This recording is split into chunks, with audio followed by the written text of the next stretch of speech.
नमस्कार मंडळी. आज आम्ही आलो आहोत गुहागरजवळच्या दोपावे गावात. एक व्हिडिओ तुम्हाला दाखवतोय. विषय आहे अर्थातच कोकण आणि कोकणातला पाऊस. एक छोटीशी झलक दाखवतोय.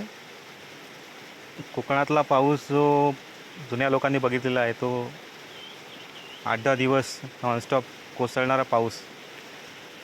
घराच्या पडवीत एका जागी बसून नुसतं बघत राहावं, काहीही कामं न करता, अजिबात उसंत न घेता पडत राहणारा पाऊस.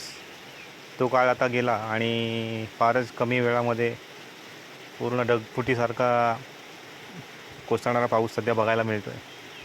आणि त्याचीच एक झलक तुम्हाला मी दाखवतो आहे या एक छोट्या व्हिडिओमध्ये.